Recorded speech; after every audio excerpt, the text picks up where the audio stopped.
6 fishes. 6 bacon. Doggy loves bacon. Let me see if I can mute everybody. 2. Okay.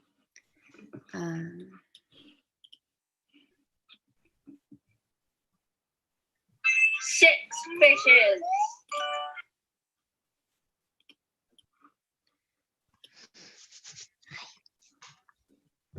Okay.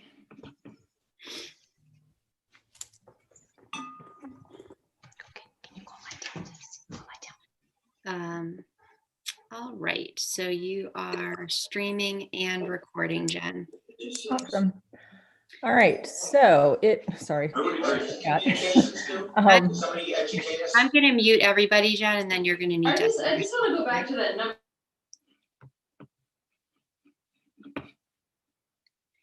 Jen, you're going to have to unmute yourself because I just muted everybody. Can I not?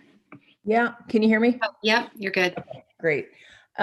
Okay, so it is Tuesday, December 8th, 5:03. I'm going to call the meeting to order. First order of business is public comment. So anyone who wishes to speak, we usually give about 10 minutes total for public comment at the beginning. So however many people want to speak, we would sort of divide that up appropriately. So maybe it looks like we have a couple extra people. If you want, if people look under their participant screen, you'll see at the bottom, there's a yes and a no amongst other kind of symbols. If you're interested in sharing a public comment, if you want to just click on the yes, then we'll know. And then Jen, you can call in people. Kelly's got her hand up. Okay. The yes or a hand up's fine also, just some indication. Okay. So Kelly, I will start with you. Okay, thank you for inviting me. So Jen called earlier today about the discussion around when to have your meeting and whether to move to Australian ballot because of COVID still continuing.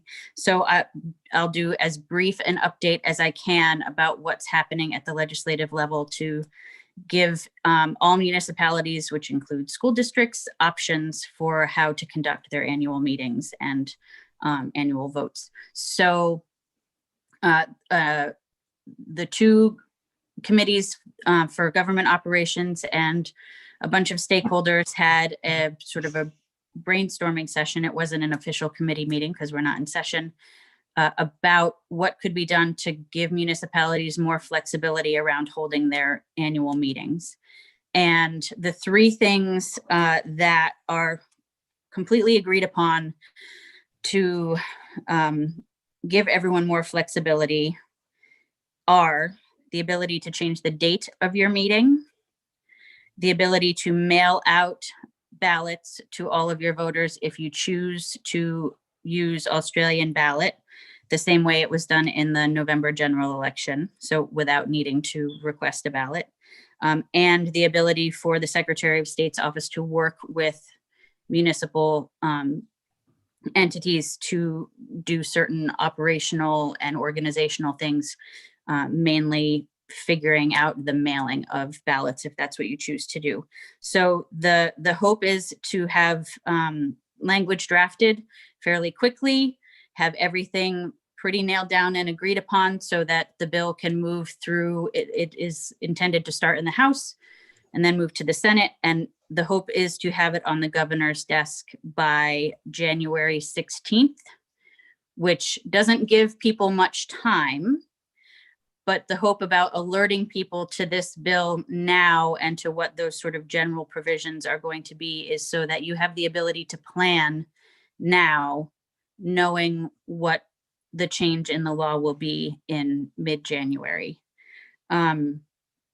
So I haven't seen a draft of the bill language yet, but it's being worked on. And I think the stakeholder group is supposed to meet again. If it's not this week, it's next week. And having something as final as it can be to be ready to go as soon as we start session is the plan.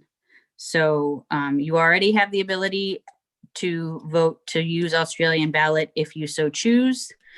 And then you also have the ability, if you want to change the date or decide to mail out ballots, and work with the Secretary of State on doing that. It's an allowance. It's not a mandate. So however you decide your meeting works best for you, you should have the ability to make it happen. Does anyone have any questions about that I can answer at this extremely early stage in the process? I think, Kelly, oftentimes when legislation is being discussed, it changes a lot from its inception to being on the governor's desk. How likely do you think it is that this is going to go through? Because Right. obviously we've got a bit of a time crunch if we're going to stick with March or not. Right. So the intention is to have it in as final a draft as possible when it starts in the House. And it is going to be very narrow. It is only going to address these 3 changes that I've mentioned.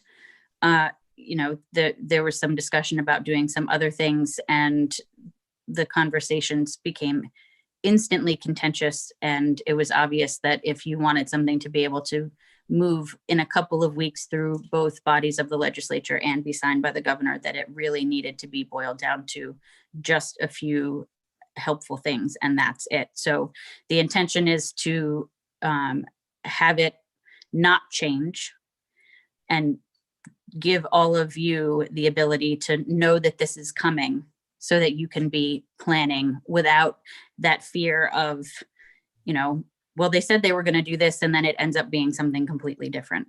So that is 100% the intention. And I think that everyone is working in good faith to make that happen, because this is a problem for every school district and every municipality right now. These are operational questions that people just really need to be able to plan for. So I don't have the same sort of, sausage making fears that I would for pretty much any other bill that we would be discussing. Yep, go ahead. I was just going to add that I was in contact with the Secretary of State's office today and emailed with Will Senig, who's the Director of Elections and Campaign Finance at the state. And, he was pretty clear that they don't have the authority to grant a waiver and postpone the meeting because there is no legislation governing that. So I 100% hear and understand what you're saying, Kelly, but given that the turnaround that we're looking at with the town, it does become more complicated, because if they can't grant a waiver until after the legislation has been signed by the governor, the turnaround for us to get for the Winhall School District to get information to the town at this point makes it tough to meet all those deadlines. So I think that you're going to have to, the board's going to have to make some decisions, either a short-term decision or not. But it is going to be more complicated given all of the factors at play. And, that what we do know is that we've got Act 162 that is legislation that is in fact in play for elections for 2021. So that's my responsibility to bring that to the board, because that's the only legislation we have to go on. That is very true. Currently, that is the only legislation you have to go on. So waiting for these other changes to go into effect is certainly a leap of faith that I completely understand if that is outside of your comfort level, and given all of the deadlines that you have to deal with, those are decisions that as a board you'll have to make. But I do think that the intention is there to make it happen. Thanks, Kelly. Sure. Anyone else for public comment? Oh, Beth? I think you have to unmute. Yes. Okay, can you hear me now? Yeah. Good evening. Nice to see you all without your mask on now that we're all home. So obviously I will do whatever you and the select board choose. Obviously I think it's important that mutually you make this decision together so that we're all on the same page. That's the same thing I had told them the other night. If we can postpone it, I think it would be better for our voters. Obviously they have a lot of questions, especially about the influx of people, and the children. And my fear is that they're going to get information that may not be true at 7-Eleven, chit-chatting. People think they're really informed. A lot of times they're not, and they really don't know what they're talking about. So when we go to town meeting, obviously there are a lot of questions. You guys really handle it well. You get to the point, answer the questions, and people know what they're voting on. If we do Australian ballot, both of our budgets very well could get voted down because they're both going up. But obviously my election team will do whatever you guys decide and do it happily. If we do postpone it to like May, we could certainly use like the fairgrounds with a big tent. That would make it easy for in and out voting because we would still have drive-through voting. Or if you decide to go Australian, then we will have the cost of postage on both envelopes is my understanding. So we're right around with the ones I have on my dashboard the last couple of days, the new registers, we're probably at like $850 for registered voters right now. Can I hop in with one piece of information since Sure. Beth rang a bell? The governor intends, again, lots of intention and all these things, to provide funding to help municipalities who are using Australian ballot in a year when they may not necessarily usually be doing that. So there should be funding. It's not CRF funding because it'll be outside of the time frame when we're able to spend that money. But there is supposed to be some financial assistance to help with the cost of Australian ballots for voting purposes. So, those are clearly costs that people haven't had in mind when they were budgeting if they're normally a floor vote town. So not that isn't a consideration, but there is some financial assistance intended to help. Okay. Thank you. Do you know, Kelly, if there's a time frame established in the proposed legislation draft, since school district votes usually have to be made by a certain point in order to get the information for establishing tax rates? No, and I believe that information is left out intentionally so that each town/school district has the ability to look at whatever schedule it needs to work within and set a date, backing up from whatever deadlines it has to deal with, because towns have very different deadlines from school districts. So by referring to everything as a municipality, it just encompasses everyone. And then I imagine that there will be guidance both from AOE and from the League of Cities and Towns about how to set those dates appropriately, but it won't be in the bill, or at least that's my understanding at the moment.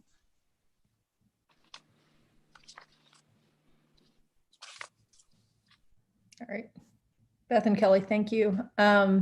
Anyone else for public comment?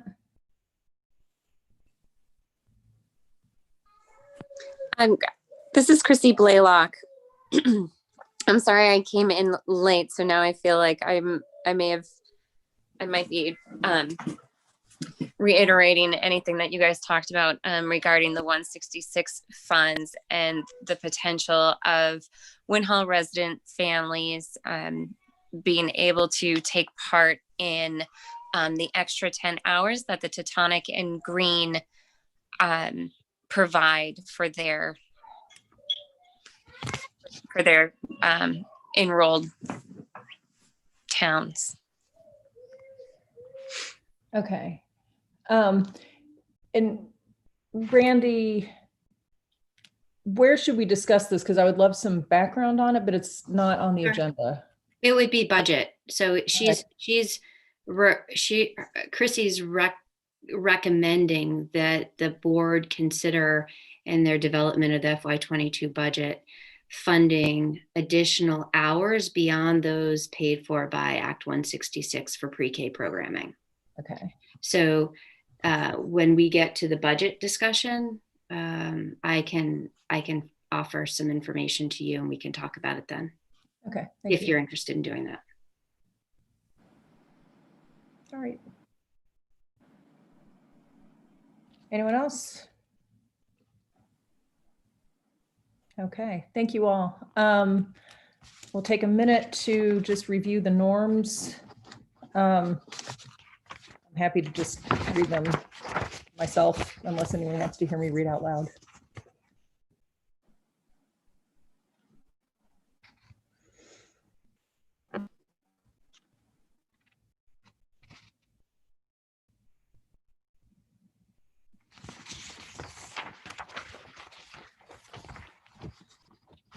Okay. Dina, Meredith, if you guys are ready, we can move on. Recommendation to approve the minutes. Do I have a motion? So moved. Second. Great. All in favor, say aye. Aye. Aye. All right. Any discussion? Okay. I move that we approve the minutes of November 17th, 2020 as written. Second. All right, thank you. All in favor, signify it by saying aye.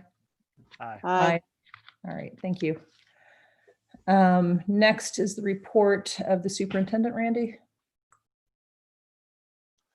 Sorry, so you've got, at the last meeting, you approved 2 mandatory policies. So today I'm requesting that you adopt both of these policies. So the first one is the prevention of sexual harassment as prohibited by Title IX policy. So I am recommending that you adopt this policy. All right. Do I have a motion? That we adopt the policy. Yes. I will So move. I will move. So moved. Second, I'll second. All in favor, say aye, please. Aye. Aye. Okay. And then the second one is the adoption of the mandatory electronic communications between employees and students policy. Okay. I will move that we approve the or adopt the mandatory electronic communications between employees and students policy. Second. All in favor, say aye. Aye. Aye. All right, thank you. Okay, so the next agenda item is to discuss the FY22 budget draft.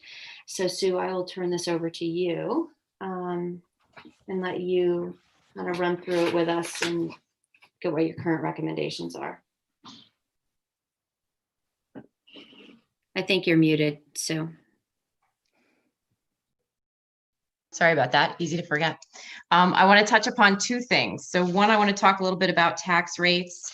And 2, I want to talk about the deficit and how we can deal with that and sort of talk about decision making around that. So why do I feel like we're missing our fund balance page? There it is. So on the packet page 28, I gave you a little bit of a scenario on tax rates, sort of similar to what we looked at the last meeting, but different parameters this time. So just to fill you in on information that we do have from the state. So we do have our penalty threshold number, which has moved up to $18,789. So that we got from Brad on December 2nd. We also received the commissioner's property yield recommendation at this point in time, which is $10,763. So unfortunately, that's down from last year. So that's not the best case scenario, but of course, you know that number is not finalized until the spring. So we'll use it in making projections for now and for presenting to the taxpayers, but it's not likely to be the final number that we work with. The other thing I want to point out is the equalized pupils numbers. That's still an estimate. It's the same number you saw at the last meeting. We still don't have any numbers from the state yet.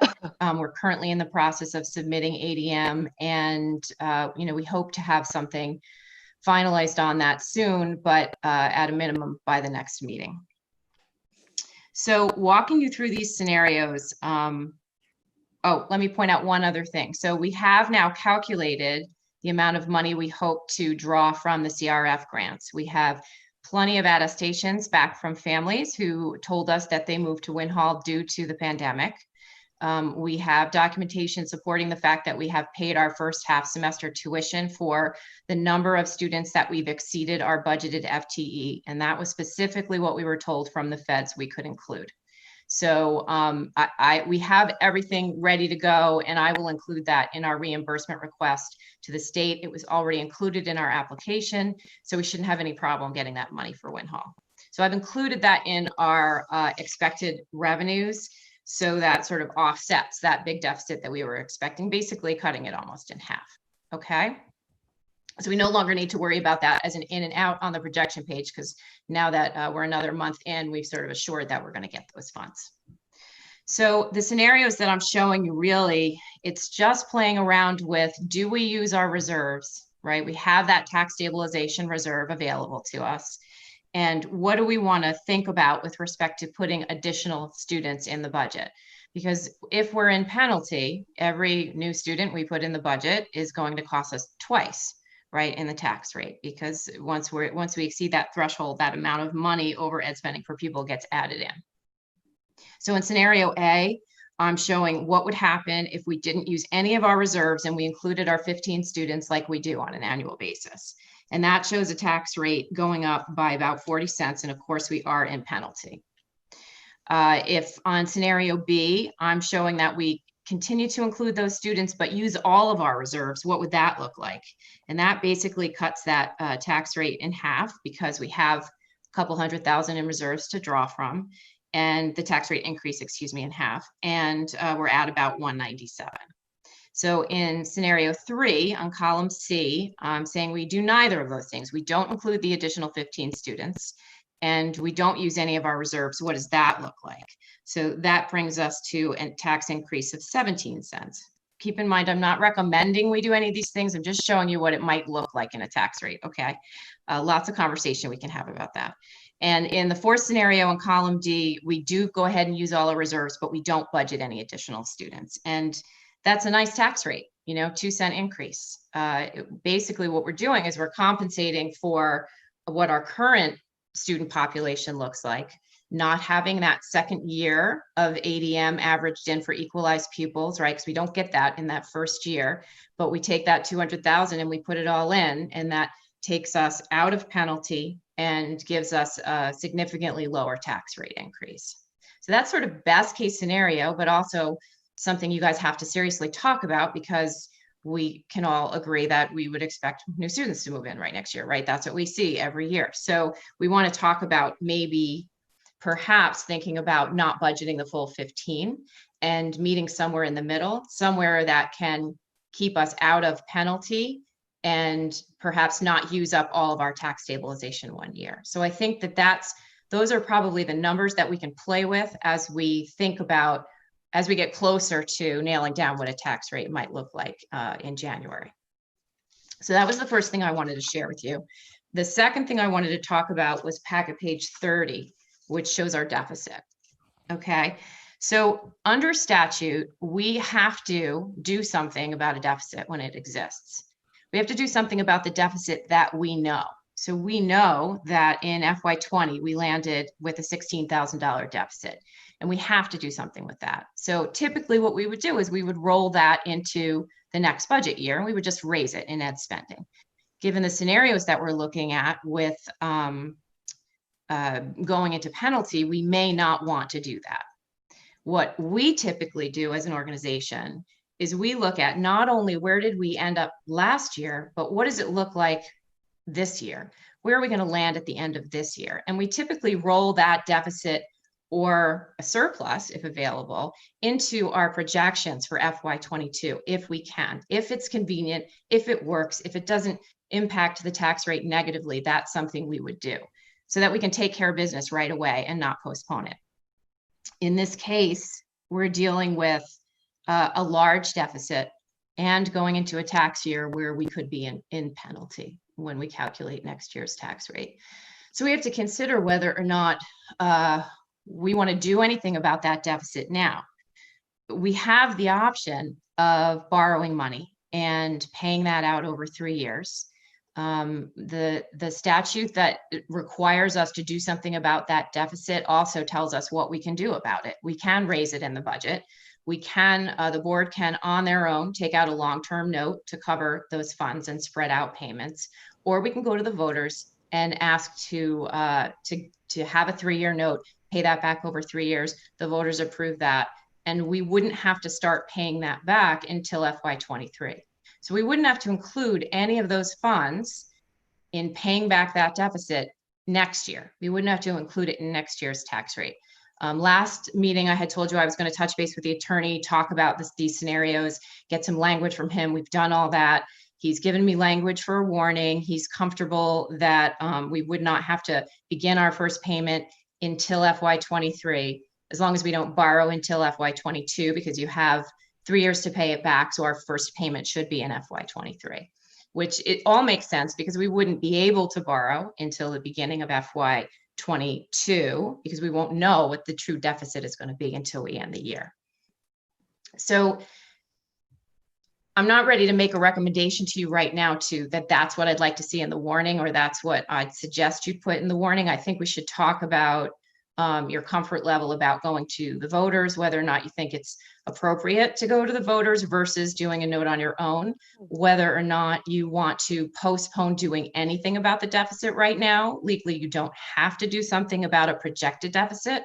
We only have to do something about the FY20 deficit. So those are the two things I wanted to go over with you, and I'm sure there's lots of questions. So go ahead and shoot.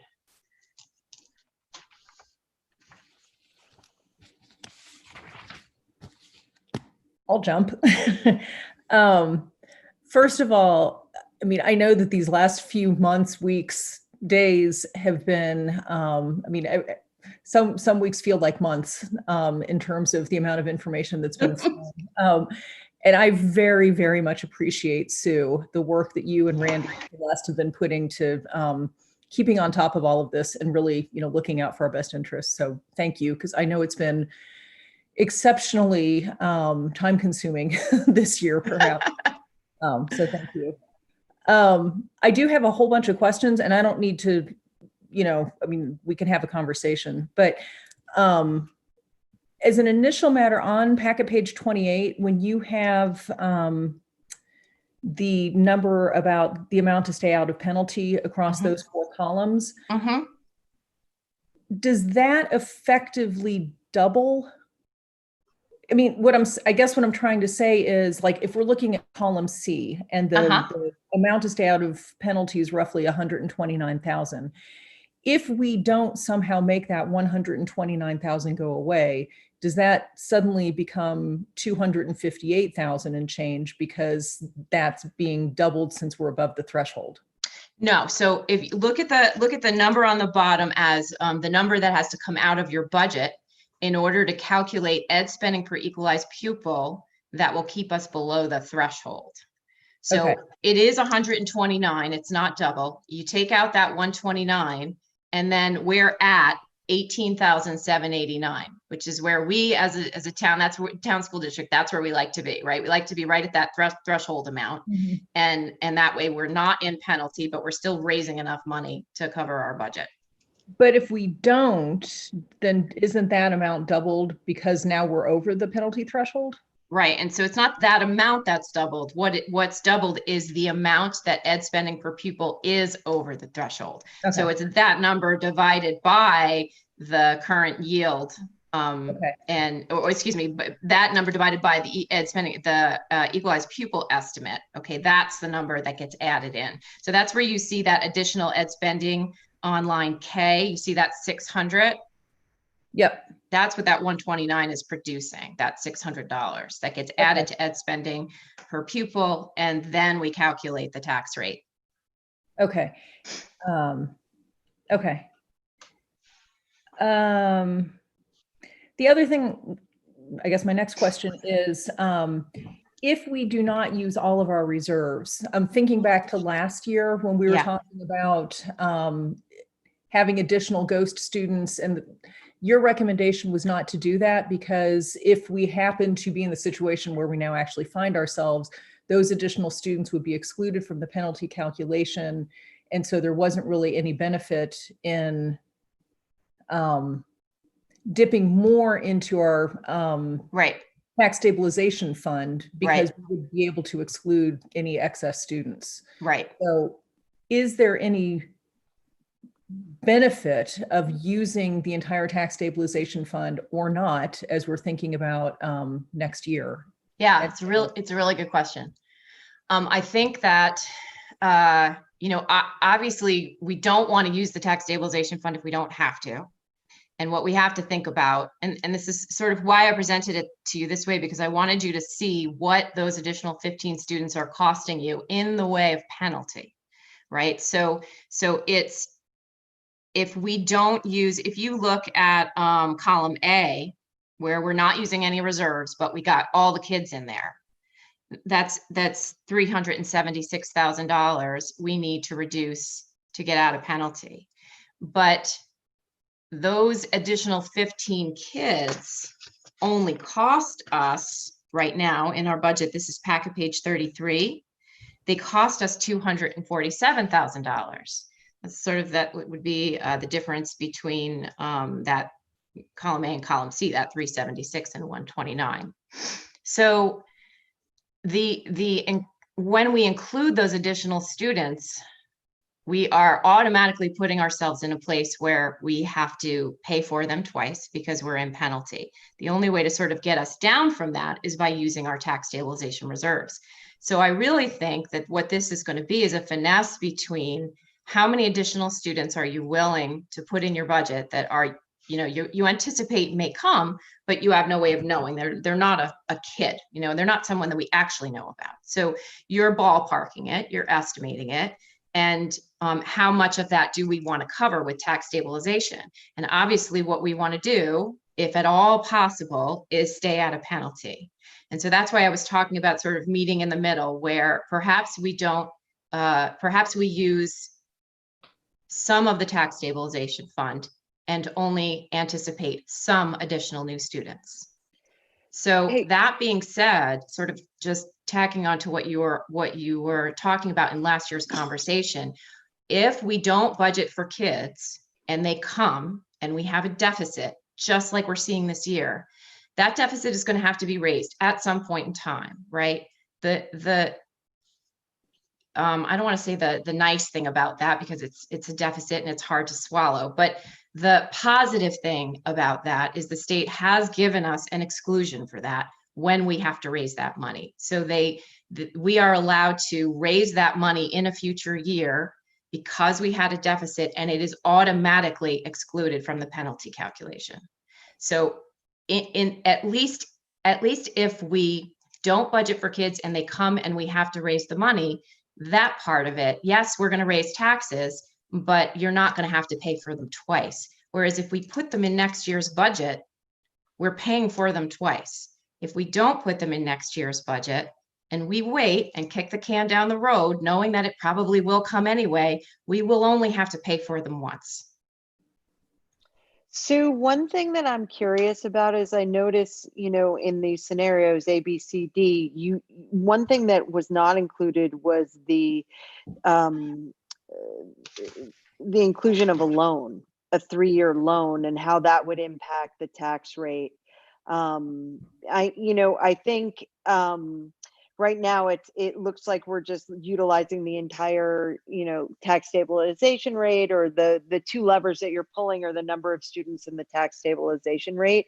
But I think there is a third lever that you could be pulling, which is absolutely utilization of a loan, a 3-year loan, and also understanding what the interest would be on that loan. So the 3-year loan would be to cover the deficit. It wouldn't be borrowing money to postpone raising money for a budget. So it would be the intention of that loan would be to cover the final deficit that we end up with at the end of FY21. And we wouldn't borrow that money until the beginning of FY22 and would not begin paying it back until FY23. So in FY22, which is the budget that we're talking about and the tax rate predictions that we're working with, there wouldn't be any impact to FY22 for that loan. I have not gone back to the bank yet after having talked to the attorney and sort of working out the fact that what we're suggesting is legal. Now I'm going to go back to the bank and talk to them about terms and what they would expect. Typically, if you were to take out a 3-year loan and you were to make 3 payments on that loan, your first interest payment would be with the first principal payment, which would be July of FY23, July 2022 of FY23. Does that make sense? It does, but I guess the bigger issue is why we can't take out a loan to impact fiscal 20, to impact the tax rate for fiscal year 22. I guess I'm still trying to understand, if you have the money come in and it offsets the deficit, then why wouldn't it impact the tax rate for fiscal year 22? So you're talking about 2 different things. So we're talking about cash flow versus raising money. So if we take out a loan to cover the deficit that we're going to end up with at the end of this fiscal year, that gives us cash flow to cover that deficit, but we still have to raise the money, right? We still have to raise the money to pay that back. We would do that in FY23, 4, and 5 budget. So again, not hitting FY23. Right, but I understand that, but wouldn't there be an immediate tax impact if you actually paid off some? So let's say you raise the money in fiscal year 22, wouldn't it then offset some of this tax increase, because, or it would mitigate some of the tax increase because you would have the funds? I understand what you're saying about raising the funds then from the tax rate going forward to pay back the principal on the loan. But what I'm a little confused about is why there would be no financial impact on the tax rate for fiscal year. Right. So the fiscal year 22 tax rate is not going to have any of that deficit built into it. The 22 tax rate is based on the expenditures the expenses that we will have in FY22 and the revenues that we need to raise through the ed fund in order to cover FY22 expenses. So they don't have anything to do with the FY21 deficit, and that money that we get in the loan will help with our cash flow needs, but it is not revenue per se in the FY22 budget. It is not revenue to cover FY22 expenses.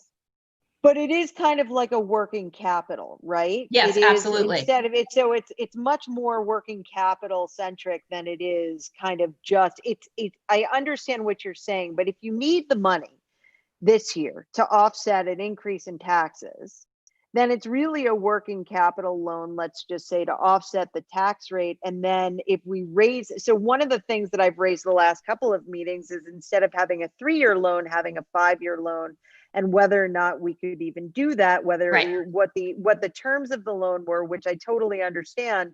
But I think if you utilize, because we're in a situation today, so we need the money today to impact the tax rate if we can in 21. So I guess my question is, why can't we do that? Right. So you're getting the money. Why can't we get the loan earlier and offset the increase in tax rate? So I think that we're talking about 2 different things. The loan is not intended to offset the ed spending money that we need in FY22. The loan is intended to offer us cash flow so that we don't have to raise that deficit in FY22. If we didn't take the loan, if we didn't borrow money, we would all right, so let me back up. We wouldn't have to raise the FY21 deficit in FY22. We would have to do something about it the following year. Again, we're not required to do something about this deficit right now, but we're not borrowing money to help us lower the ed spending number in FY22. We're talking about borrowing money to cover a deficit. So that's an existing sort of liability that we have right now that we have to fix at some point. Again, we don't have to do it right now, but we do have to do it at some point. So that influx of cash that you're talking about is just that. It's going to offset that liability until we raise money to pay it off ourselves over 3 years. I understand. And so my question is, why don't we look at the loan as a potential solution with our cash situation now? So we don't have a cash situation now. If your question is, why don't we look at the loan as a potential solution to lower the tax rate in FY22, I don't believe that it's legal for us to borrow money in order to offset ed spending. I don't know a scenario where that could happen. So when we can borrow money to cover cash flow needs, you have your voters approve that every year, and we often do. Most of the time, the town is very helpful, gives us an advance a little early so we can get all of our tuition payments and we don't have to borrow, but we still prepare to do that every year. And that's just a cash flow thing. When does the money come in and when does the money have to go out? We can also do what's called a current expense note. So what the first scenario I was just describing is called a revenue anticipation note. Then we can do what's called a current expense note. And that's when we get to the end of the year or close to it and we don't have enough money to pay our bills. A situation that we could have found ourselves in this year had we not had CRF funds. But since we had CRF funds and we've got that deficit down and we have tax stabilization, I'm hopeful we can make it through to the end of the year without needing. And we can't securitize our tax stabilization fund and I'm sorry, borrow say that again. again? And so I guess the question is, is there another, can we securitize our tax stabilization fund? I'm not sure what you mean. That's cash in the bank and we're going to be drawing from it in order to pay bills. That's just So a it's cash basically, issue. what I'm trying to get at is there any lever we could potentially push from a financing standpoint, from an educational financing standpoint, where we don't have to draw down from the tax stabilization fund, or we can decrease the amount that we draw down from the tax stabilization fund, and then we also cannot eliminate the number of students in 22, the new students in 22. There's got to be another lever from a financing standpoint that we can draw down to help offset this increase, which is incredibly high. So, I mean, if you think about what you're talking about is what are our other revenue sources that we might be able to draw from, and so that we could still cover all of the expenses like the additional 15 students. What other revenue is there out there for us other than raising money through the ed fund, through a tax rate, right? That's what you're getting at. Yes. Right. And I mean, the revenue sources that I'm aware of that you would normally include in a budget are all here. Obviously, there's fundraising, there's donations, there's grants, right? Those are the other kinds of revenue sources that maybe you're not seeing in your budget right now. That's not something that I can create. It's something we can talk about. Borrowing money is not a revenue source to support your budget, though. So do we need to be worried if we take out the loan? I mean, it's really lovely to look at column D with this incredibly modest tax rate for FY22. I guess my concern is if we kick the can down the road and now we're thinking about FY23 and our first loan payment is due, And if we have additional students move in that we didn't put in our budget, which again, we'll talk about, but is would we experience, is the risk that we would experience a significant tax hike in FY23? Because now we're dealing with, a deferred deficit and penalty.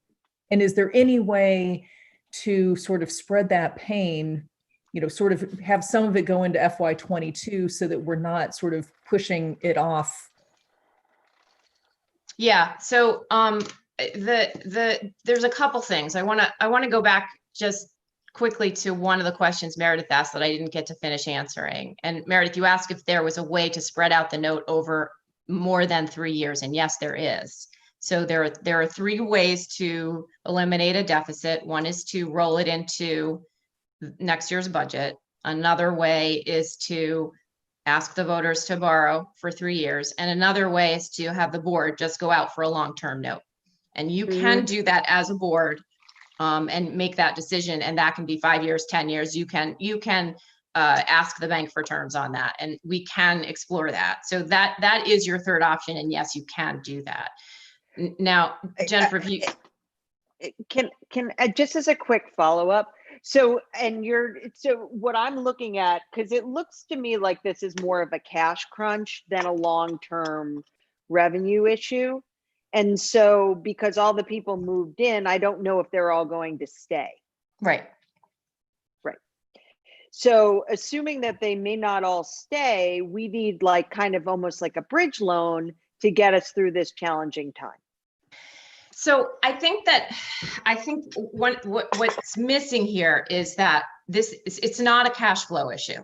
Okay, so that's not why we would go out for a loan. That's not what we're talking about here.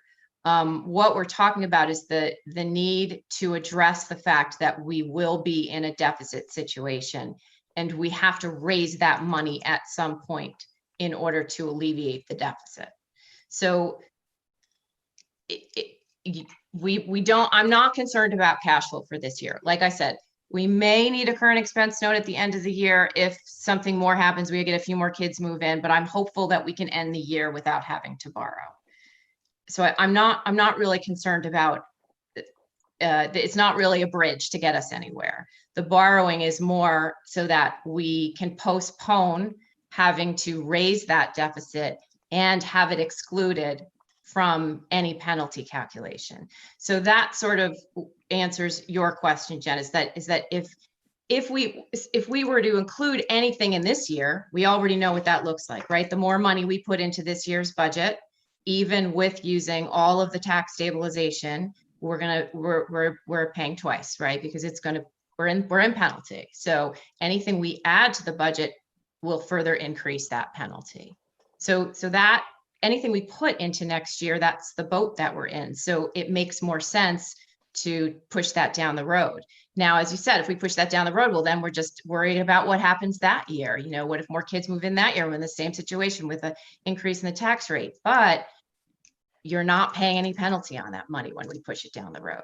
So yes, you are still paying for it, but you have to pay for it in 1 year. We do have to pay for it, right? So we're trying to choose what is going to be the way to pay for those funds that will be the least costly to the taxpayers. And it will be the least costly when we're not in penalty. Sue, can I ask one more follow-up? So assuming we do, based on kind of what I'm understanding from you, assuming and I apologize because my background's in finance, but obviously not in educational finance. So there's things that are considerably different in your world. But assuming we set the number of students to 0 and we have a 2-cent tax increase, then if it is really, and then we go into deficit because we have the students, then can we then take out a loan? Because then it is a cash flow issue. Oh, I'm not understanding that question. Say it one more time, Meredith. So what I'm saying is I like basically we can only take out a loan if there's a shortfall, correct? A reason for it, right? A reason for it, right? So the bank's not just going to loan us money. Set the number of students fiscal 22 to 0, where we know we're going to have to pay for them because there will be more, then we're going to have a reason for it because we're Right. going to be short. Right. And at that point, then you can take out a loan to pay for it because you have a reason for it. Can I jump Yeah. in for a second? You guys hear me Oh, okay? Yeah. Oh, yeah. Yeah. Meredith, I think the way to think about it is that we have to pay. So there's two different things, right? So if you're looking at page 28, right? Page 28 is what we're talking about as far as budgeting for students and pulling from reserves. And then in addition to that, we have an obligation, which is the deficit that rolled over. And so we have to pay that deficit off sometime. And what Sue is talking about is by taking out a loan, it lets us forestall having to deal with that deficit until a year where it's more beneficial for us to handle it. This year is tapped out. So if we have to deal with hitting reserves and lowering students and then dealing with the deficit on top of it, that's too much to handle all at the same time. What the loan lets us do is forestall having to deal with the deficit until a year where we have a decrease in enrollment and actually can accommodate it without having to pull all the levers all the way down. I agree. Does that make more sense? Yeah, no, I agree with you 100%. But at that point, if you can only, I'm trying to understand educational finance. So at this point, if you say in scenario D that you have 0 students, you can take out an incremental loan and kick the can even further, which smooths out our tax issue a little bit more, is So- what I'm thinking. Yeah, so Meredith, you hit a really excellent point there, and this is it's really hard to get there, and so I'm really glad you're bringing this up. The key to this, right, is that if the state gave us this exclusion, and we have the ability to use it on an annual basis if we needed it. And you're right, Meredith, we could borrow money every single year if we needed it, right? If that was what happened, that we continue to find ourselves in a deficit situation where we couldn't raise that money the following year. I think that obviously we want to raise the money that we think we're going to need for the budget, but in years where we find ourselves in a place that we're in penalty and we're asking the voters to pay double for something that we don't even know for sure is going to happen, I think that's hard. And I think that knowing that if we do run into a deficit situation in the future, we have a mechanism to not only get rid of the deficit, but also raise that money when it's not going to be in penalty. It makes it a little easier to swallow. I don't know that it will necessarily even things out, but I think it's one more tool that we have to look at when we're trying to decide what the budget should be. I thank you. That's what I was trying to understand. I apologize. It took me long to get there. That's okay. So Sue, the other question I had is, the spreadsheet with the 4 different scenarios is either 15 students or no students. Is there any number of students that we can add as ghost students that wouldn't put us in penalty, or is it literally 0? No, so I think that that's exactly what we should talk about, right? Is there somewhere in the middle that we can be, right? So, so we know that if we don't use any of the reserves and we have, and we don't add the additional 15 students, we need to get rid of $129,000 to stay out of penalty.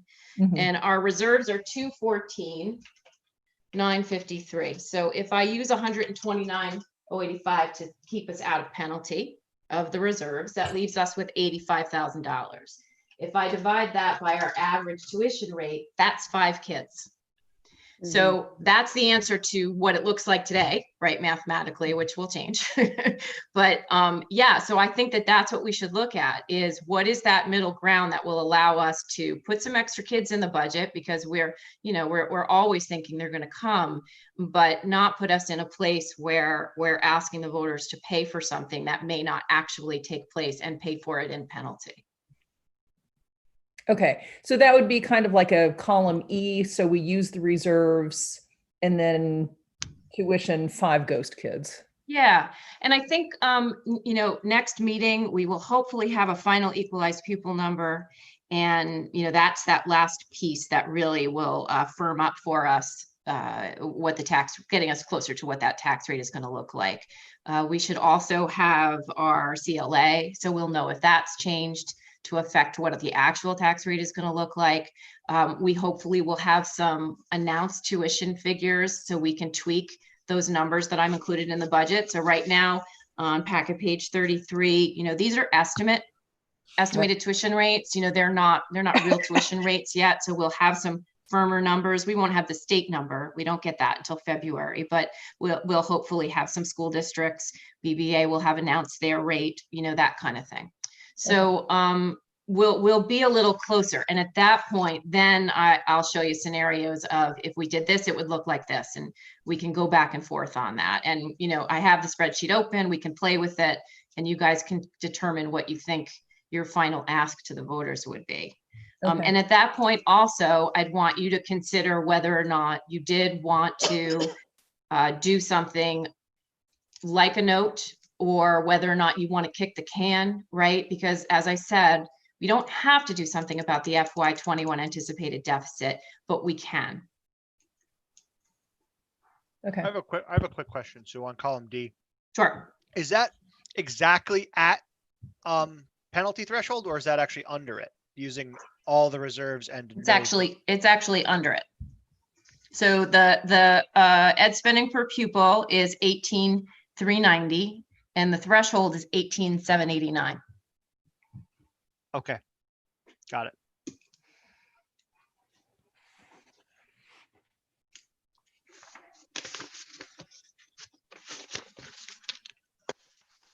Okay. So there was one other thing I wanted to just point out to you guys. I had Celeste send you a little handout to give you a summary of the BRSU assessments, just so you can compare year to year.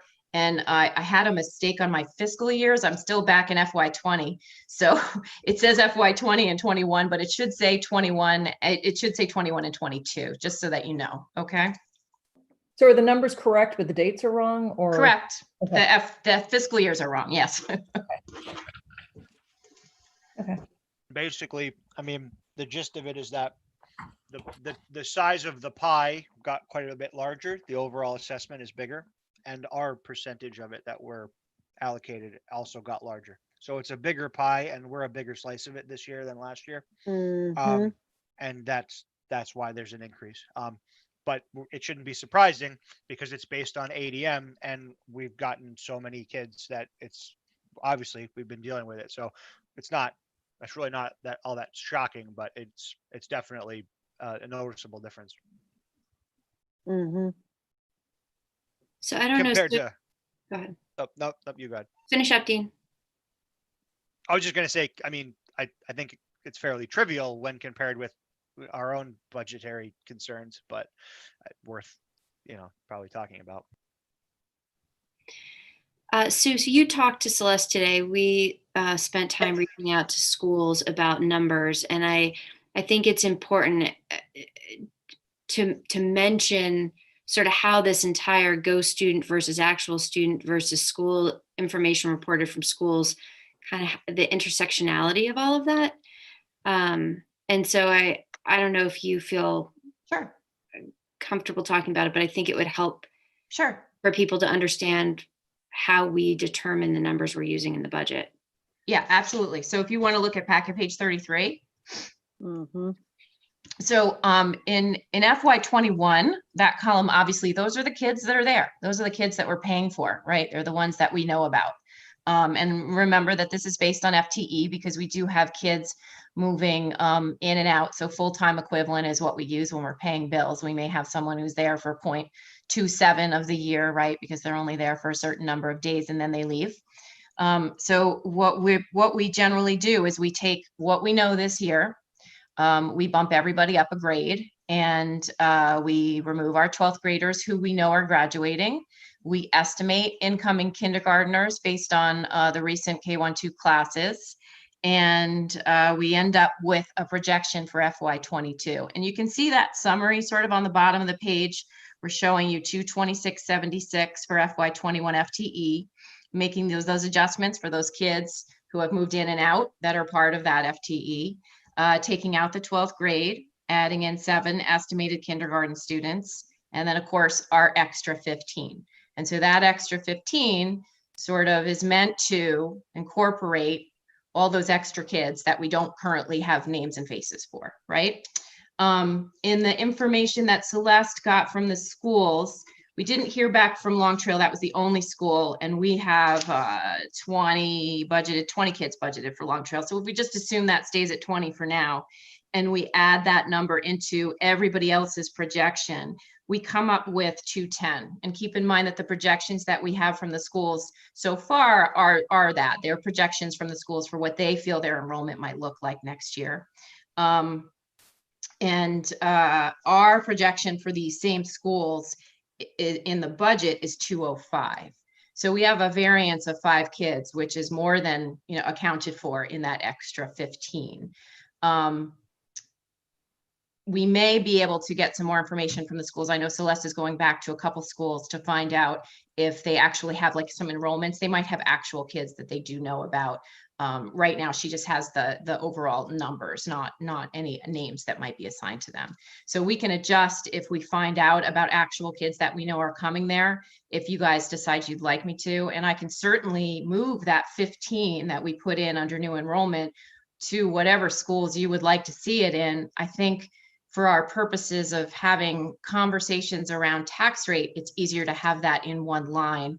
It's certainly not something that I would presume to do, to move them around. I'm only going to give you numbers that I know. But you can certainly, as far as presentation goes, and as far as sending this out when it comes to the annual report, anything additional or any way you want to move that around, we can certainly do. So on that, and going back to the 4 columns on packet page 28, where like the columns that don't include the additional 15 students. So does that mean that instead of, you know, starting with 240.70 as on packet page 33, you're really starting with 225.70? Correct. Okay. Correct. So to the extent that any of these numbers on packet page 33 need to be updated based on, you know, actual increase, like known increases to enrollment for any particular school, that's going to eat right into, you know, the 5 kids that we have as a buffer before we would go into penalty. Yeah, yeah. I mean, if you wanted to include them, I mean, you could also look at it as, you know, these are that they are the 5, right? Because they are the additional enrollment. That's what they are. They're additional enrollment. They don't exist right now, right? They're kids that are moving in, and you just happen to know a name. And, you know, if we got 10 of those, it might be hard to say, I'm not going to include these 10 kids who have now actually enrolled in, you know, a specific school. At the same time, we haven't done our residency. Maybe the family hasn't even moved here. We don't know. And the other side of the coin is kids also always move out, right? So we have that, there's sort of that net impact. We don't want, we wouldn't want to just consider kids moving in, because there's going to be kids that are going to be leaving too. And perhaps that's the other side of the question we should be asking. Have you been told by any of your families that they're not coming back next year? Because that could just as easily be known as kids that are coming in. Yeah, that's a good point. Can I ask you why Long Trail is now broken out in 6 and then Sure. 7 through 12? Because I'm looking at 13 incremental students coming into Long Trail. And that seems really high in comparison to the other schools. You said you hadn't confirmed with Long Trail, but they seem to have. So Long Trail, You know, it's a lot. So let me just explain to you how the tuition works. So if you look at Long Trail 6, you see how the tuition rate in FY21 is different than the 7 through 12. It's $14,859 versus $16,233. So we pay the Union School announced tuition, and there are 2 different rates, one for K to 6 and one for 7-12. And that's why we break it out for you. We don't have it broken out in FY22 because it's assumed that all of those 6th graders will move up to 7th grade. So we'll be paying that higher rate, and they're all accounted for in that one line. So there's a total right now this year of 21 Long Trail students, and we're predicting 20 next year because it would seem that one is probably a 12th grader and is graduating. Okay. So Sue, if you had a school call you up and say, hey, our number is off by 10 kids and here are their names, those, I mean, 5 kids would sort of, we could sort of absorb without going into penalty, but the additional 5 beyond that, if they're included in FY22, will put us in penalty. Is that correct? It would. And I Okay. think, that's where you guys are going to have to come in and think about, do we continue to operate with the model that we've been operating, which is we work with what we have, with what we know, and we budget for some additional students as much as is possible, and we're able to swallow in a tax rate, knowing that there's going to be fluctuation of kids coming in and kids going out. And again, back to Meredith's point earlier, if these kids do come anyway and we find ourselves in a deficit, we are in a position where we have to raise that money, but we would have raised it this year, right? So is it better to raise the money knowing that you will not have to pay a penalty on it at some point in the future, or raise the money now and charge a penalty automatically? It seems it's a hard thing to do. Mhm. Yeah. So I do feel like, I don't know if the timing is right, but this would, at some point in the near future, if we're not ready to have it now, I would just, I guess, put forth to you, Jen, whether you want to discuss Chrissy's request that the board consider paying for additional pre-K hours for FY22. Okay. What? Do you have Oh. information to So, help us on that? yeah, so Act 166 is a state act that provides 10 hours of pre-K programming for 3 and 4-year-olds across the state. So everyone has access to that. Taconic and Green School District last year voted to increase the amount that they pay for their pre-K students. So the board itself has decided to include in their local budget a payment for an additional 10 hours. So pre-K students who are 3 and 4-year-old in Taconic and Green have 10 hours paid by state, 10 hours paid by the local. Am I wrong about local? It's just 4-year-olds. Just 4-year-olds, right. So 3 and 4-year-olds get the 10 hours, only 4-year-olds get the additional 10 hours by TNG. Thank you for that. And the additional 10 hours is at a rate different than the state rate. Okay, you can probably, you just keep jumping in. So Chrissy is it brought to you as a board that she's making the suggestion that you consider paying for additional hours for 4-year-olds like Taconic and Green does.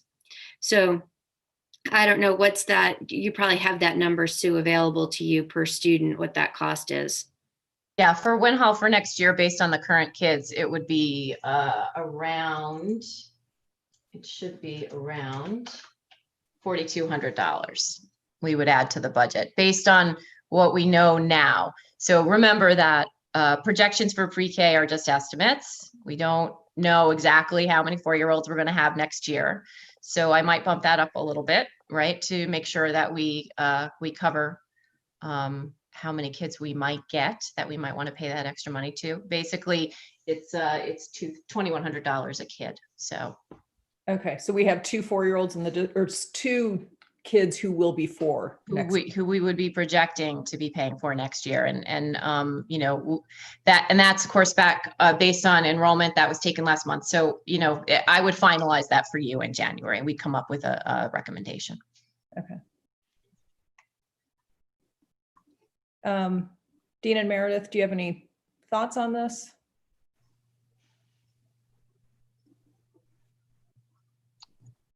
It doesn't seem like it's going to have a massive impact on our cost per equalized pupil spending. I agree. I feel like for the very small number of kids that we have, of course, it's always a little bit fraught to make a rule based on, 2 kids, and what happens if we have 20 kids show up next year and we're like, oh my gosh, and now we've agreed to pay for everybody. But how is Taconic and Green? I mean, how long has that been their policy, and what's been the feedback? I mean, Are they seeing tangible benefits for that extra 10 hours? So we don't have long-term data on that right now. It was 5 years first, right? So 5 hours first, and then it increased to 10 hours. And this is the first year at 10 hours, isn't it? Yeah. So we don't have that information, Dean. This was a very big topic of discussion at Taconic and Green for many, many meetings as they discussed, because obviously their numbers are larger. And they did ultimately land on that this was the decision that they made. So this is the first year at the additional 10 hours. And of course, we've had the COVID impact. So we will likely not know really the short or long-term impact for a few years. So am I correct in understanding then that so if you are a Winhall resident, if you're a 4-year-old from Winhall, you'd be in the same program as the 4-year-olds from TNG, but that they would qualify for an extra 10 hours and the Winhall students wouldn't? Am I understanding that correctly? It's the same program? That's correct. If you attended, if Winhall students attended Little School or Northshire Day School or any type of a private pre-K program, then yes, students who reside in a TNG town have 10 additional hours paid for at the rate that's been determined by the district. I would say then, in the interest of consistency, it would make sense if we had a matching policy. I agree. Meredith? I agree, but I think given our numbers, it's pretty easy to say yes, yes, yes. But given where our budget is this year, it's a little concerning. So if there's a way that we could agree and then come back and revisit this on a regular basis or an annual basis, I think that would probably hedge us pretty well. Do you want us to go and include this in the draft that we bring to you at the January meeting? I think that'd be a good idea. With and without, I mean, unless it's, if it's only $4,200, I think we can do the math on that. But $4,200 is not the issue. It's the number of kids moving in. And so all of a sudden, if you have 10 additional kids or 20 additional kids at the rate that we're going, that could be a sizable increase. And so I'm just very mindful of the tax rate that people are paying now. And so it's not the 2 kids that are the issue, but I do think that, going forward, it's something that we will want to kind of just not blanketly say yes to, but maybe come back and revisit periodically. I don't know how to do that, but except to say maybe it could be reviewed on an annual basis. I don't have an issue with it for next year. Well, is it the type of policy that if in 2 years from now we're like, this isn't working, we're gonna change it back? Is that something we can do, or is it? Well, I think if you put the language in it, we could do it. I just want people to not, it's very hard to take things away once people have them. So just to go back and say this is up for constant review, just to know it's not, I think I don't have an issue with it. I think it's a really good idea, but my concern is that I also don't want, I just want to be mindful with the what we're doing. Yeah, considering the context. People that are, especially this year, it's a lot. I mean, people have a lot on their plate this year already with the number of people coming in and the increase in tech. It's not the 42. It's just it's just more money. Yeah, and I think, as I reflect back on what the school board has done in years past, we've stopped giving more than state minimum to every school except Burton, because we are a sending town.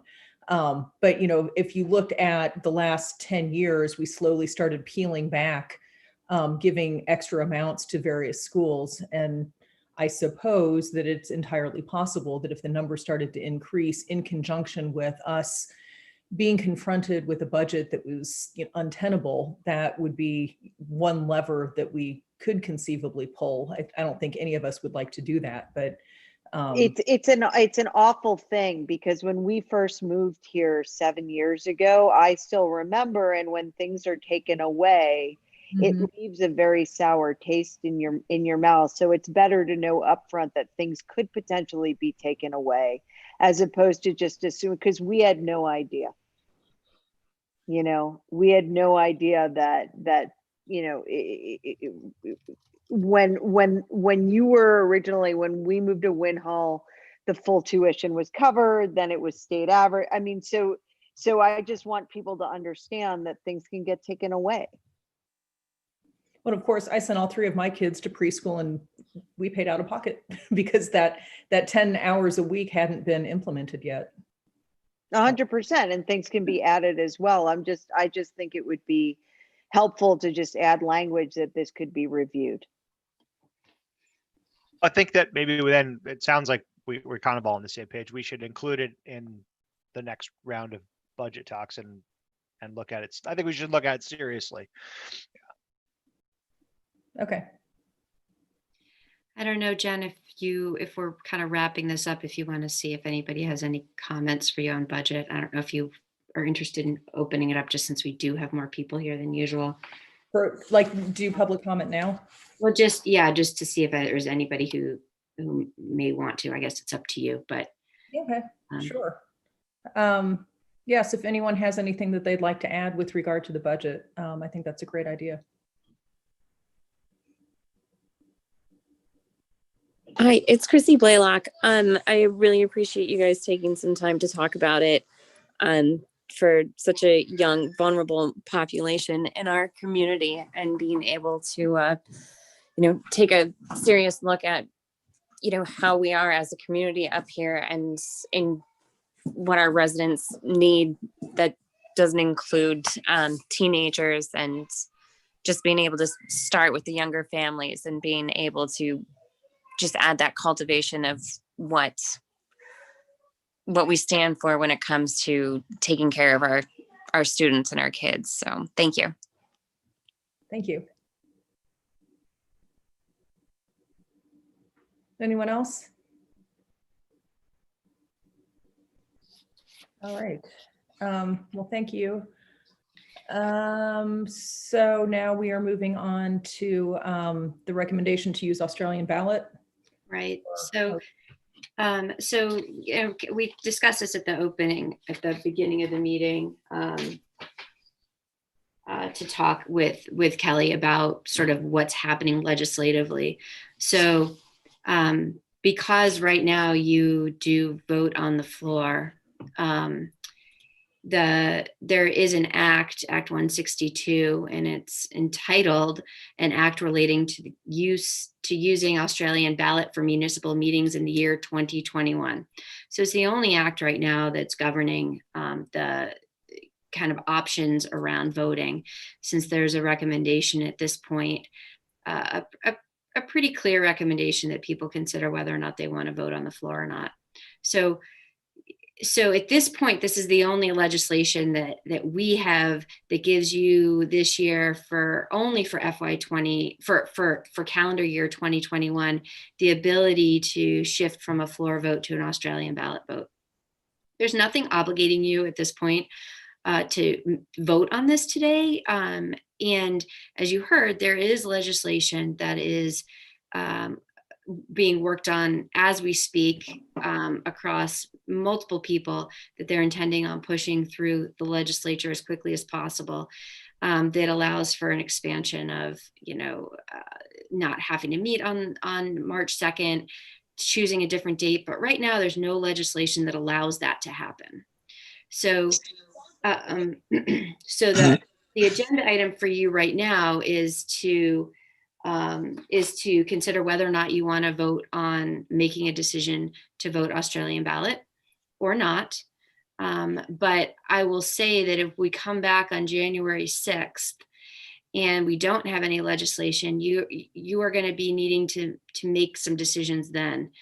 And we might have more information then. There might be information coming that's guidance, or who knows. I doubt it, but there could be something that's gone to the governor by then. I think it's highly unlikely. But essentially, you do have to make a decision. And as you know, January is going to be very, very tight, and there's a lot of uncertainty. So I wanted to put it on your radar and make you aware of it, which is why we added it to the agenda today. I'm on my phone. I don't know if I can talk.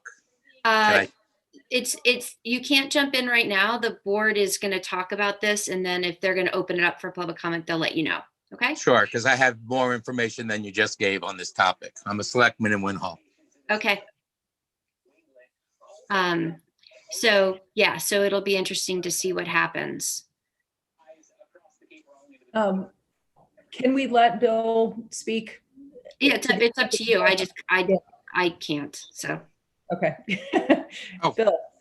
Oh, great. Yeah, thanks. Like I said, I don't Zoom, and actually, I'm not sure if I'm on Zoom or I'm on YouTube. It seems like I might be on both. I don't know. You are on both. It's a big night. That's nice. That's nice. I guess I'm on my phone, and anyway, and I, like I said, I don't do this. We've been holding most of our meetings, except for the last one and one or two at the beginning of the pandemic, in person, which we are not doing now.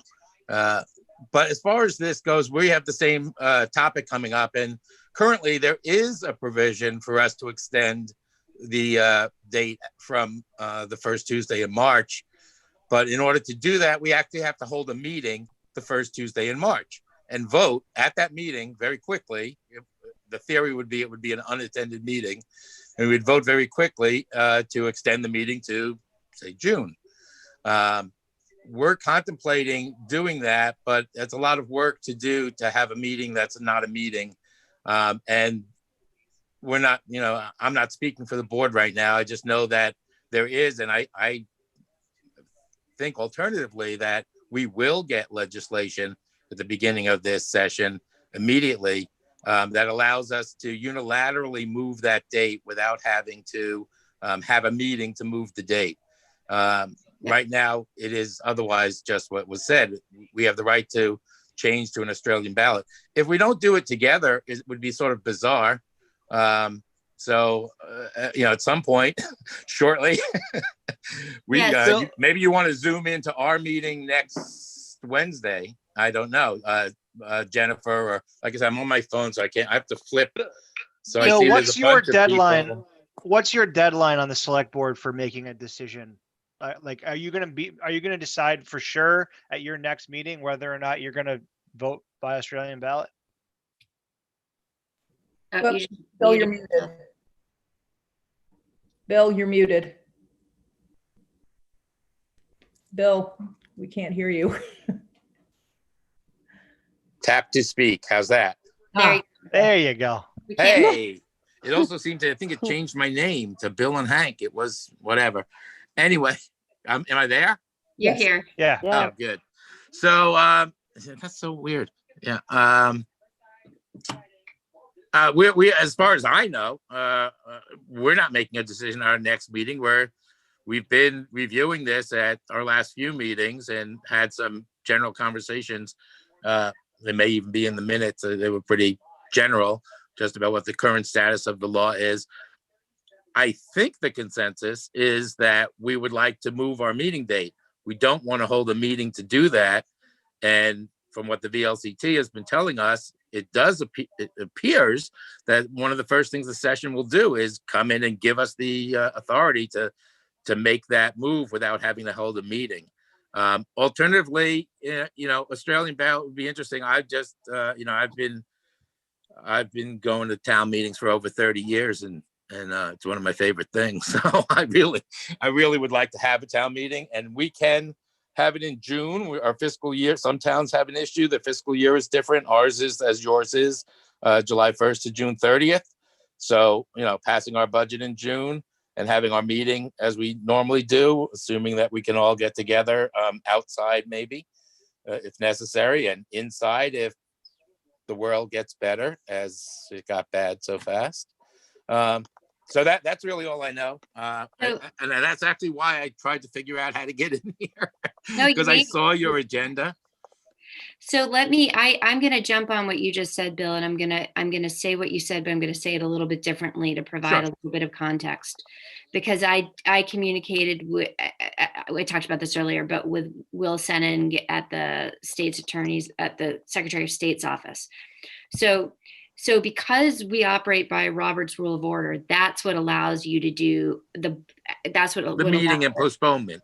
Exactly. So you warn it, you hold it, right? And then the first action is to make a motion to postpone it, but then into the specific date and time, right? But then it does need to be voted on by whoever's there. So if it doesn't pass, you can't proceed. The idea would be that people would hopefully, that would be the first. If it doesn't pass, we have to proceed with the town meeting. Right. That's exactly right. So it's because you use Robert's Rules of Order, and that's one of the provisions that you're afforded by using that allows you. It's not that there's statute, and it's not that the Secretary of State's office has the authority to have you change the date. Basically just recessing the meeting until June. And until whatever day it is. But that would be something that I would want to look at around from a school district perspective. What is the latest date? Sue might know this. Because I think we are held to some different dates and timetables than you are as a select board. So Sue, jump in on this if you. Yeah, so we have to report to the state what education spending is going to be for you guys on June 1st, so that a tax rate can be set. If we don't report it, a tax rate won't be set. I'm not sure how until we do report it. The only time I've seen a situation where you haven't been able to report by June 1st is when we have to have a revote. Like, so if the budget goes down, we have to revote. You have to give, and even after a budget passes, there's 30 days for redetermination. So you have to give that window. So like if we waited until June to have a meeting, and so we wouldn't be able to give the state any information until 30 days after that. So it would really push back the ability for the town to collect taxes on our behalf, or on the state's behalf, I should say. I don't know, Randy, whether or not there's anything specific saying we have to. I just know that that is the date the state expects us to report. If we don't have a number to report, we can't. So we could be May, is what you're saying. Yeah, like it would have to be May 1st. Right, because you need the 30 days to report it by June 1st. I'm not allowed to report until after 30 days from a vote. Right. Yes. Yeah. So it's final and not appealed. So that's fine. That's just something else to consider in what the options are. I guess I was just concerned that you might make a decision tonight, which maybe it doesn't sound like you are, but I was concerned you might make a decision to go to Australian ballot, which is viable to do. Usually everything that you do is in coordination with what we do. And obviously you can do whatever you want separate from us if you want to. I'm not sure how the election board coordinates all of that.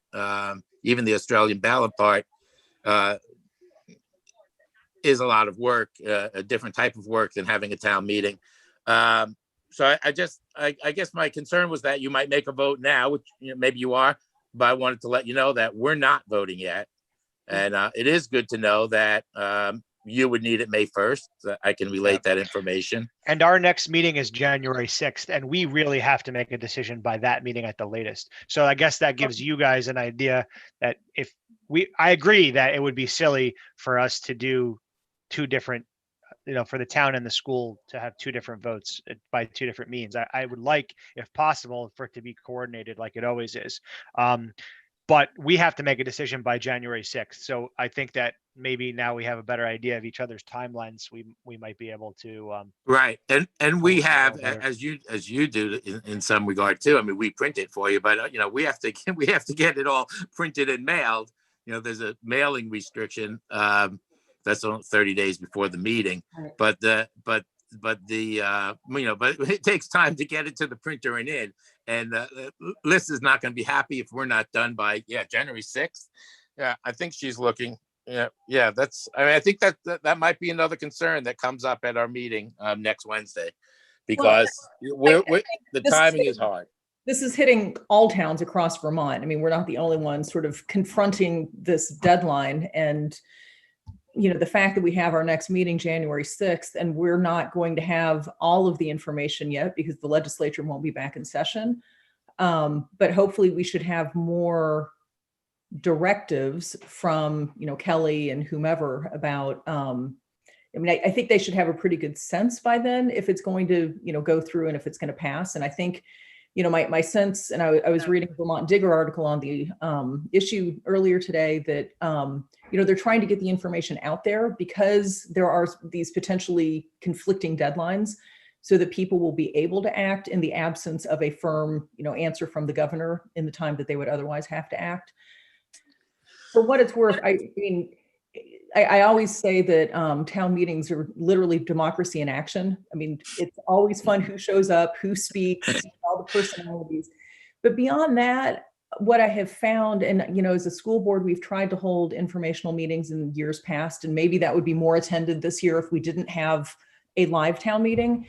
But I find that most of the information is communicated at town meeting. And it basically ensures that the people who are voting have been informed of what they need to be considering before they choose to vote. And I would really strongly prefer to have the meeting in May live and not do Australian ballot. Me too, and there still might be snow. All right. Well, And there still might be COVID. Who knows? It's it's a lot. There are a lot of unknowns. I think I'm going to leave your meeting, but I think you've got my 2 cents. That's my 2 cents. It's not a select board opinion because I'm one person. It's just my 2 cents, and we will be discussing it more. And I don't know who reaches out to whom to try to see where you are. I guess I'll look at. Well, I know Julie's very involved, so she'll probably. It's not a big town, Bill. We'll stay in touch. Yeah, thanks, Dean. I told Julie. Have a great evening, everyone. Let me see if I can figure out how to get out of this. Leave. Yeah, I think that, in listening to the conversation, you can decide as a board how you want to proceed with it. I only have the authority to give support in things I can legally do. So you just need to understand that, superintendents across the state are working with their boards right now. Most people don't have full on the floor votes. So, there's still a lot of communities that are Australian ballot for most of it. So, certainly personally, it doesn't matter to me where you go. And I understand exactly what you're saying. From a professional lens, I have an obligation to present this to you because there's an act that says this is what we should be doing and we don't have anything else yet. So, you can, waiting, I don't think from my perspective, there's no harm at all in waiting until the beginning of January. And there may be something that comes that says that superintendents do have the authority, even before legislation's been passed, to advise or direct or guide boards. But certainly as a fallback, looking at proceeding as if you are having a meeting, only to not have a meeting, is a viable process you could go through as well. So. Yeah, it sounds like that the select board doesn't know what they want to do yet. I mean, it sounds like they know what they want to do, but I don't think they've made a firm commitment that that's the direction they're going. It doesn't sound like it anyway. Well, I think their next meeting is next Wednesday. So Julie Isaac actually reached out to me because they were looking to coordinate so that, one group didn't decide one thing and the other. And, I think, and, the sense that I got from Bill just now is that they are leaning toward preferring postponing the meeting until we can have it outdoors and do sort of town meeting in a field.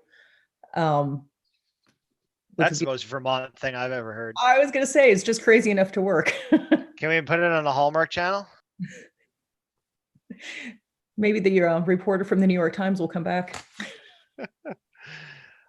So yeah, I mean, my feeling, I think Jen and I are in agreement, is I think we should at least wait until the select board's meeting. If we have to, it doesn't sound like we have isn't any penalty for waiting till our January meeting to make a final decision. But I think we should be prepared to make a decision at the January meeting one way or the other, even if we have to lead. If the select board hasn't made a decision by then I think we have to be the ones that make the decision, and they're going to have to follow our lead. Okay. I agree. All right. Okay. Then Uh, I'm done with my part. Any board updates? I think we're good. All right. Oh, and agenda items for the next meeting, which we looked at switching. We kicked it out a day, which I suppose we should just alert everyone to that, right? We just put it on there for next meeting date is January 6th. So I already made that adjustment on the agenda itself. Okay. But Dean and Meredith, just so you know, we pushed it to Wednesday instead of Tuesday. Yep, I got so that we have more I time. got the calendar update today. Okay. I have many board meetings, and so I had back-to-back meetings that night, and so Jennifer and I thought that it would be better to not have that pressure on the back end of your meetings. Yes, no, I agree. Do we have to add, if we are going to make a final decision on whether or not to vote by Australian ballot, do we need to add that to another action item to the January 6th agenda? I think we should. Mm-hmm. So it would be the budget, the FY22 budget, and then, something around kind of, I don't know what the language is right now. I'm tired about voting, how we're going to vote, how we're going to run the meeting, all that stuff. So there'll be some much more articulate language in the agenda than that, but I've got it. All right. Anything else? Any public comment? We have a couple people left. All right. Reflection on norms. These are tricky times. I mean, this whole year has just been, I keep joking it takes twice as long to do half as much, but thank you all. But again, Randy and Sue, thank you guys so much for sort of helping us find the right path forward, because I know it's been a lot of work. But I'm happy with how we're doing. Gonna get there. All right. I will move to adjourn the meeting at 6:38 p.m. Second. All right. All